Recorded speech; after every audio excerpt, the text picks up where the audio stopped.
Mesdames et messieurs, bonsoir, bienvenue dans ce journal dont voici les titres. L'Assemblée nationale consacre sa plénière à une question orale sur la situation du système éducatif national et les différentes réformes en cours. La Commission financière du Sénat examine le projet de loi autorisant la ratification d'un accord de prêt entre notre pays et le Fonds africain de développement.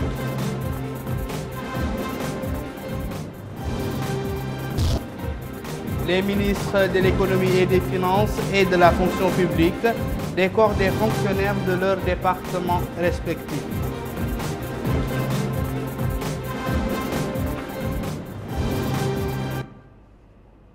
Merci de nous accueillir chez vous. Nous ouvrons cette édition par le courrier du président de la République. M. Mohamed Ould Abdel Aziz a adressé aujourd'hui un message de félicitations à son Excellence M. Tin Kiawa, président de la République de l'Union de Myanmar, à l'occasion de la célébration de la fête nationale de son pays. Dans ce message, le chef de l'État exprime ses chaleureuses félicitations et ses meilleurs vœux de santé et de bonheur à son Excellence, de progrès et de prospérité pour le peuple de l'Union de Myanmar, ami, et réitère sa ferme volonté de continuer d'œuvrer pour renforcer et développer les relations de coopération existant entre les deux pays dans l'intérêt des deux peuples amis. Activité parlementaire dans ce journal avec l'Assemblée nationale qui a consacré sa plénière d'aujourd'hui à une question orale du député Ahmed Oulbab. La question porte sur la situation générale de l'éducation et les réformes y afférentes. La Commission des affaires économiques de cette Chambre s'est réunie pour discuter et examiner plusieurs projets de loi. Abdullah Damaba. 5 heures durant, les députés ont discuté de la question orale du député Ahmed Ould Baba concernant la stratégie du gouvernement afin de réformer le secteur éducatif dans le futur. Présidé par le vice-président de l'Assemblée nationale, Mohamed Ghulam Ould El Hadj Cheikh, cette séance plénière a été marquée par plusieurs interventions des députés. Ces derniers sont revenus sur les problèmes de ce secteur, particulièrement l'état de délabrement de certaines infrastructures scolaires. Ils ont en outre loué les efforts déployés par les autorités ces dernières années afin de permettre aux apprenants de suivre leurs enseignements dans des conditions bien meilleures. Ils ont aussi demandé l'implication des acteurs du système éducatif dans le cadre de la mise en œuvre des réformes. Enfin, les députés ont demandé un suivi de ce secteur. Prenant la parole par la suite, le ministre de l'Éducation nationale, Isselmou Ould Sidi Mokhtar Ould Habib, a fait part des stratégies initiées afin de réformer le secteur éducatif, plus particulièrement l'enseignement fondamental et secondaire. Il a par ailleurs rappelé les efforts entrepris par l'État afin d'augmenter de manière significative les infrastructures et le personnel enseignant. Enfin, le ministre de l'Éducation nationale est revenu sur l'importance de l'éducation pour le développement de la Mauritanie. Toujours au niveau de l'hémicycle, les députés membres de la Commission des affaires économiques de l'Assemblée nationale ont discuté du projet de loi relatif à l'acquisition d'un avion de type Boeing 737-800 pour le compte de la société Mauritania Airlines. Cette rencontre a été présidée par Mme Betoul Mint Abdelhaï, vice-présidente de cette commission.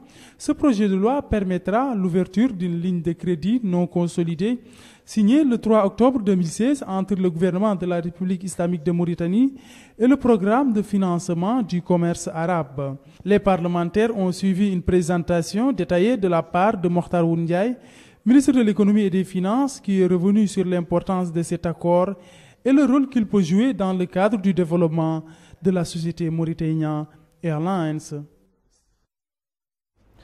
Au niveau de la Chambre haute, la Commission financière a tenu une série de réunions avec les responsables des départements ministériels pour discuter de leur budget pour l'année 2017. La Commission a également examiné le projet de loi autorisant la ratification de l'accord de prêt signé entre notre pays et le Fonds africain de développement relatif au financement du projet d'appui et développement des micros et moyens entrepreneuriats et de l'emploi des jeunes. Bokar Baylaba. La Commission des finances au Sénat a consacré une réunion à l'examen du projet de loi autorisant la ratification du budget de la Convention de crédit signée le 4 novembre 2016 entre le gouvernement de la République islamique de Mauritanie et le Fonds africain de développement destiné au financement des projets d'appui pour le développement et la promotion des activités de la jeunesse. Et c'était sous la présidence de M. Mohamed Mahmoud Ould Khattar, vice-président de cette commission. Le gouvernement était représenté à cette réunion par le ministre de l'économie et des finances, M. Mokhtar Ould Ndiaye. La même commission s'est réunie pour discuter du projet du budget du ministère des Affaires islamiques et de l'enseignement originel pour l'année 2017. Une réunion présidée par M. Cherif Ahmed El-Khatri, son vice-président. La commission a suivi à cette occasion un exposé présenté par le ministre des Affaires islamiques et de l'enseignement originel, M. Ahmed El Daoud, dans lequel il a abordé les différents chapitres du budget de son département. Toujours au Sénat, la commission des finances s'est penchée à la discussion du projet de budget du ministère du Commerce, de l'Industrie et de l'Artisanat pour l'année 2017. Là aussi, la réunion a été présidée par M. Cherif Ahmed El-Khatri, vice-président de cette commission. Et c'était en présence de la ministre du Commerce, de l'Industrie et de l'Artisanat, Mme Nahamid Hamdoul Mouknas, qui a présenté un exposé sur les différents chapitres du budget de son département. Enfin, la commission financière du Sénat a tenu une réunion consacrée à l'examen du projet de budget du ministère de l'Environnement et du Développement durable pour l'année 2017. Et c'était sous la présidence de M. Soumaré Oumar, président de cette commission.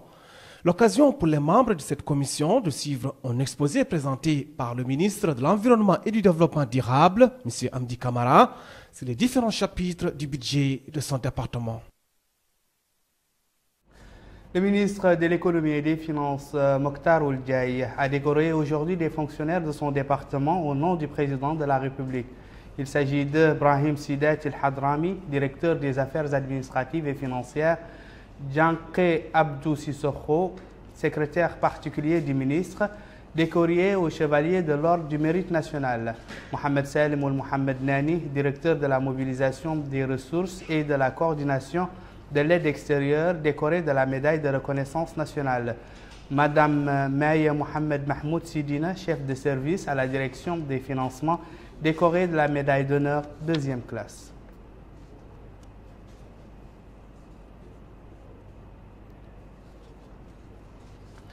Toujours dans le même sillage, le ministre de la fonction publique, du travail et de la modernisation de l'administration, Seydina Ali Ould Mohamed Khouna, a décoré aujourd'hui un certain nombre de fonctionnaires de son département au nom du président de la République, et ce dans le cadre des festivités du 56e anniversaire de l'indépendance nationale.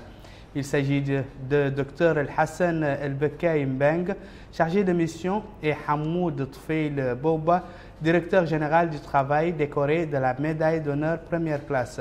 Sidi Mohamed Lemine Bouy, inspecteur du travail, et Salma Mohamed Hmeidi, chef service du secrétariat central, décoré de la médaille d'honneur deuxième classe. L'Association des anciens militaires et retraités de l'armée nationale a procédé aujourd'hui au lancement de la 3e édition des opérations de financement des micro-projets au profit des coopératives d'orphelins, de veuves et de nécessiteux rattachées au bureau de Muqata'a de l'association. Mohamed Lemine Seyidi.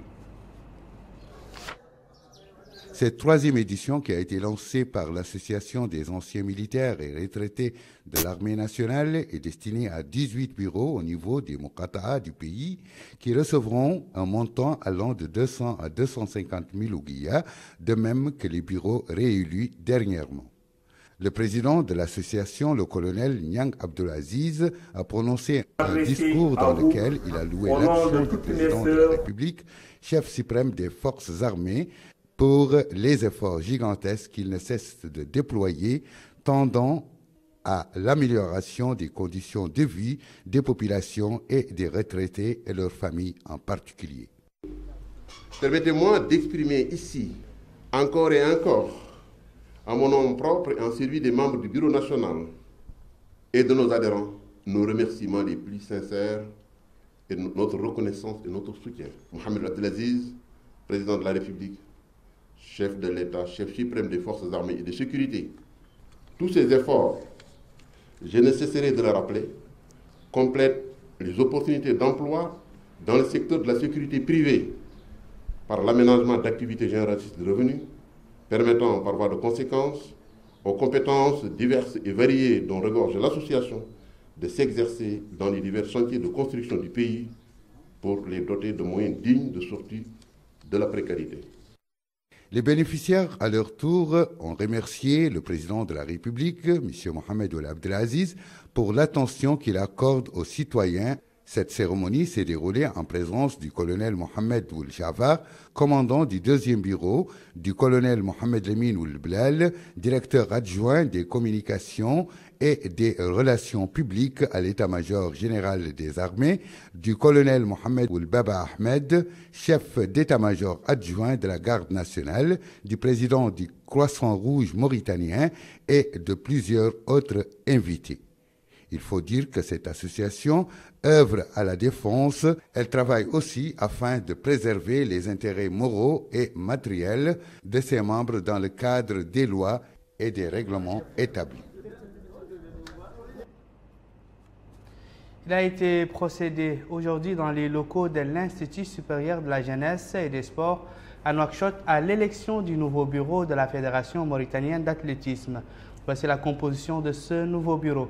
Président d'honneur, M. Ghali Mohamed. Président du bureau exécutif, Dja Mohamed Bokoum. Vice-président, Mohamed Ould Ahmed Ould Bok. Vice-président, Mustafa Salek Kamara. Secrétaire général, Mme Fatou Djabira. Trésorier, Sar Saïdou.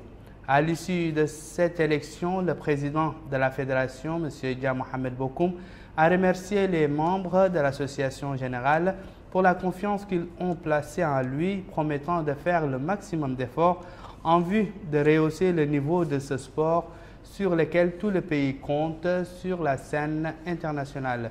Le ministère de la Jeunesse et des Sports a été représenté à cette Assemblée générale par le coordinateur du Programme national de développement de la jeunesse et loisirs et des sports. Voilà qui met fin à ce journal, le rappel des titres. L'Assemblée nationale consacre sa plénière à une question orale sur la situation du système éducatif national et les différentes réformes en cours. La Commission financière du Sénat examine le projet de loi autorisant la ratification d'un accord de prêt entre notre pays et le Fonds africain de développement.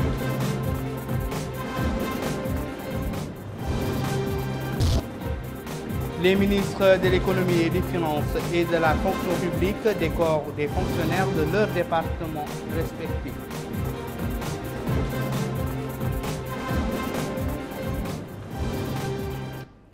Où que vous soyez, merci de nous avoir suivis. Merci également de votre fidélité. Au revoir.